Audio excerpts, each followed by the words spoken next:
U.S. finished second in, and they're trying to better that showing here today against home Team Canada. Plouffe grabs that board, now kicks it out. Crozon 4-2. That one a little bit short. Rebound by Harper. Harper defended by Catherine. Rebound deflect out of bounds. We'll see who they get it off of. It will be, looks like Team Canada ball. And the early matchup was Crozon guarding Harper, and now Alan Taylor's the matchup as Harper takes a seat for a second. So see if that continues, if Bosch cannot continue. Because who's going to guard the speed of Harper otherwise? That's right. Football called on the U.S. It will be Team Canada ball. Catherine quickly on the floor. Pull-up jumper, short, trying to get that over Lauren Cox. Richardson loses it as Catherine deflected out of bounds. And just like so many of these games, choppy start. Yeah, it's been interesting. I mean, we've had some real explosive starts, but a lot of slower, kind of feel things out a little bit type starts. A shot off from Richardson. Michelle with the rebound. Crozon thought about it too. Now gets a better look at it. That one short. Rebound by Alan Taylor. Too early good looks for Crozon, but not able to knock either down. And good job defensively there by Paige Crozon on Brianna Richardson. Foul not called. It will be Team USA ball, however. Brianna Richardson played at Mississippi State. Paige Crozon, former Utah Ute. And finally, we get a bucket for two, and that is Lene Harper. Harper's got a great shot as well as that quick first step. It's really tough to defend her because of that. And was deflected out of bounds, not just a very wild air ball. There was a tip on it. About 2 seconds on the shot clock for Canada to get a shot off. And I'm sure they'll try to do, because the U.S. just had a short shot clock similar, the same thing, where Harper off the check ball just tossed up a shot that went in, and Crozon does the same. No rim. So, and regardless, the U.S. got the defensive board. Harper left open. Another deuce. Canada not finding Harper in the early going. Here's Catherine. Back to Michelle. Quick look at it to herself. That one does not go. Tip from Catherine to Crozon. Jumper goes for Paige Crozon. Canada on the board, trailing 4-1. Harper alone again, knocks down another. Canada really struggling to find Lene Harper. We thought it'd be the speed of Harper, but right now it's her ability to find open looks outside. Crozon quickly with the offensive board and back up, but Canada's got to find some answers defensively here quickly. Yeah, 3 straight twos, no heat check. She's on fire at this point from downtown. Richardson short on that jumper just outside the free throw line. Now Harper with Crozon on her. Uses the screen from Cox, loses it, and a foul on Richardson from behind as Michelle Plouffe got knocked down. That's much better defense, though. Harper, you saw she was looking for it, and why not? You hit 3 in a row. But Canada closed out just enough to force that ball up and get the loose ball foul. Crozon to Catherine. Quick spin on Lauren Cox. Catherine Plouffe goes around Cox. Now Cox, chance to answer back. Turnaround jumper. Hand right in her face. But ball will. Canada. They're going to go Canada ball. Thought it might have gone off Michelle, but you're saying no. You're saying it should be Canada ball. I think you're right. I think the pleading of the Plouffes got that call. Okay, yeah, no, okay, you're on the same page. I thought it was U.S. ball. Nonetheless, Canada hits another shot, 6-4, and there's a good hard foul from Michelle on Cox to send Cox to the free throw line. That's what you got to do. We've seen so many light fouls lead to and ones. Plouffe fouls her hard enough and forces her to the charity stripe for one. And Cox short on the free throws. Canada's worked themselves back into this game down 6-4 right now. Catherine on the floor, lost the handle, almost got that one off her wrist as she tried to go back up with it.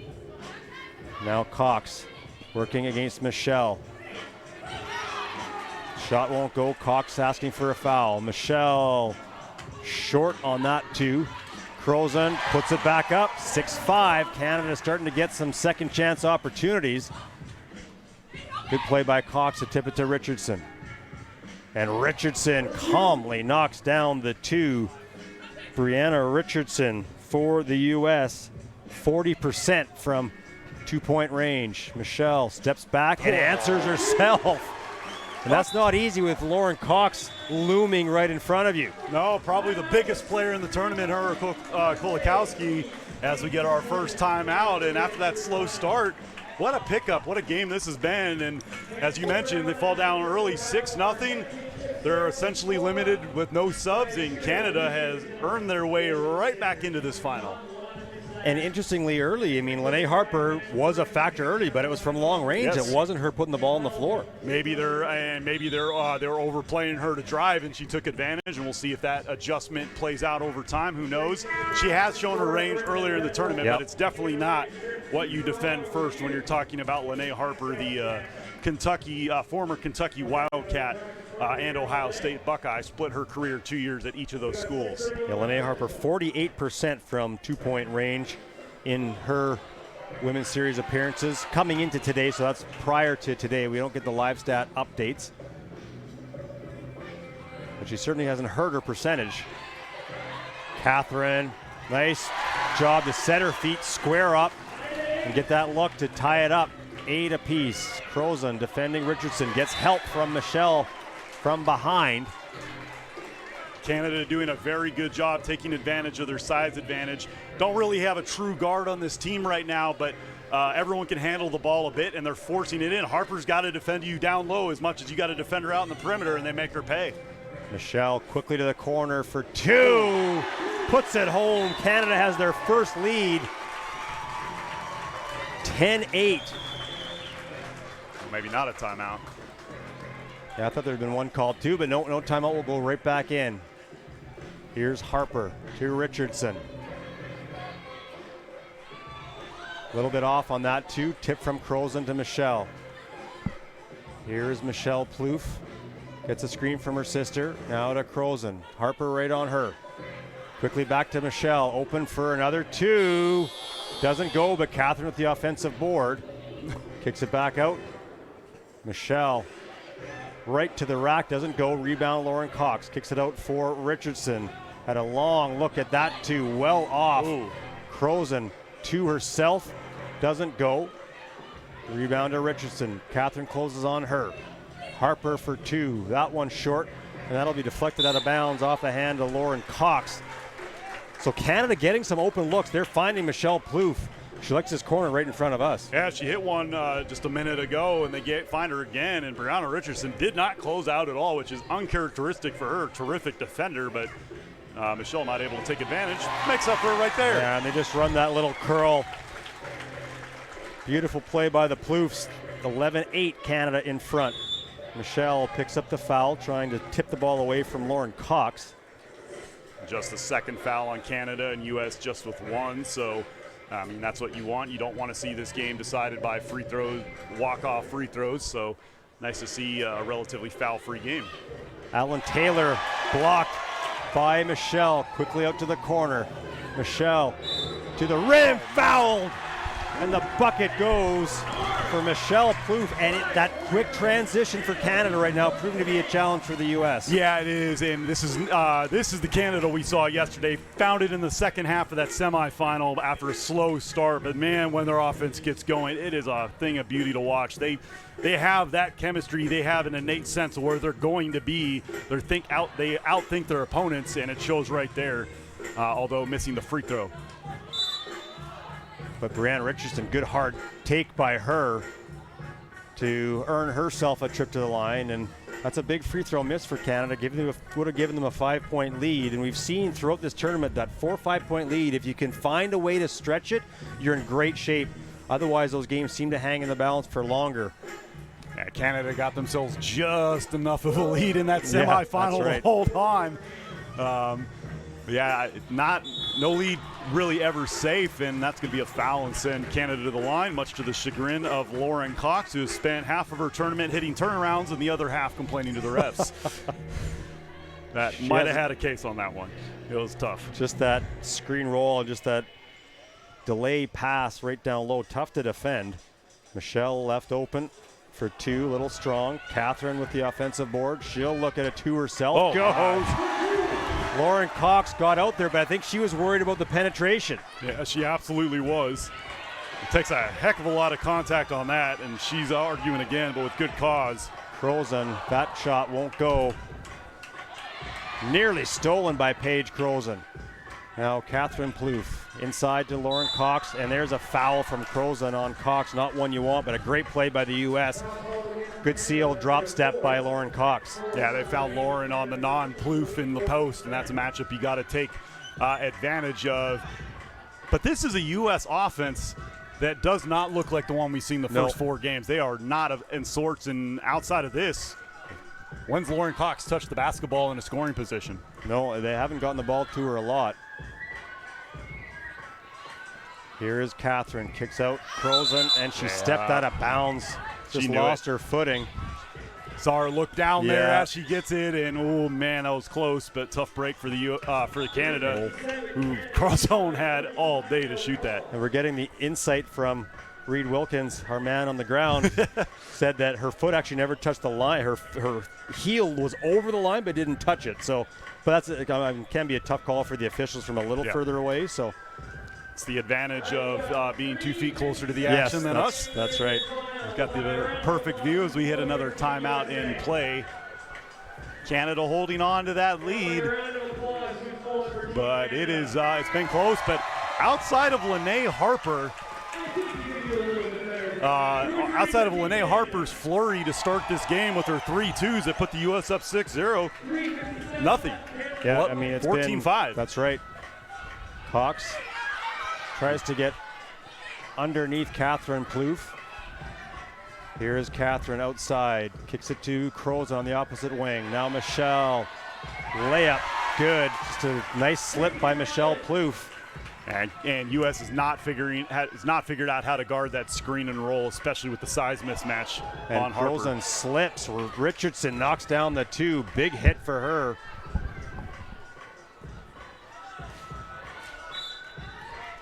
Catherine's shot swatted by Cox there as she kind of lost her footing on the way up, and that made it an easy block for Cox, but a good block nonetheless. And we'll see if the fatigue settles in, but right now Canada not showing that they have that short bench, or no bench. Shot had to go pretty quickly, but a decent look for Canada. Harper with a huge 2. 15-14 as Catherine Plouffe a little slow to close. And Lene Harper has made Canada pay throughout this game from long range. 8 points on 4 twos. What a shot there by Harper, and U.S. needed that one big time. Close within 1. That one just will not drop for Canada. Cox now to Harper, defended by Crozon. Harper had to get that one off. And then inside position, Richardson left alone. Yeah, good rebound there by Richardson, but I think that was Michelle. Yeah, Michelle, I think had thoughts of a rebound for her sister and waiting out on that 3-point arc a half second late and reacting, and it cost them a point, and we got a tie game. So a nice run here by the U.S. to tie things up, and there's an errant pass from Catherine to Crozon. And sometimes you get a little bit locked in waiting for something to open up, and I thought that's what happened there, and the pass sails over top the hands of Paige Crozon. Yeah, absolutely. They were trying to force that play they set up, and it just didn't work. U.S. read it well. And that shot from 2-point range off for the U.S. So no surprise, a tight ball game, just that little curl again, and they do such a great job on that. No surprise, Plouffe to Plouffe. We've seen it a few times already. Near turnover, Alan Taylor corrals it, and that shot blocked. Catherine with the rebound. Michelle tried to find Catherine, who had cut to the rim. That was a tough pass, that curl around pass from the baseline. There you get a good look, just that little bump that they force on Richardson and Cox. You end up almost planted as the post there. There's just not a lot you can do. You know what's coming, but your instincts don't let you go where you might need to. And they tried to do that again. Cox was a little bit isolated. Pass this and go, but that shot does. That counts. Huge bucket for Michelle Plouffe. Harper kicks it out. Cox, long one for two, doesn't drop. Here's Michelle, 18-15 Canada. Screen coming from Crozen. Now to Michelle with the matchup on Harper. Matchup they like. And they'll take that. Michelle Plouffe. Good footwork, and then the little finger roll. Harper puts up the two. And knocks it down with a hand in her face. Canada can win or get 1 point closer. Crozen. Michelle, good! Can you script the ending better? Team Canada, winners of the FIBA 3x3 Women's Series event in their home country, and for the Plouffes, in their hometown. In their hometown, and it's a Plouffe hitting the game-winning shot. And how fitting is that? Because Michelle dominated that game in every facet.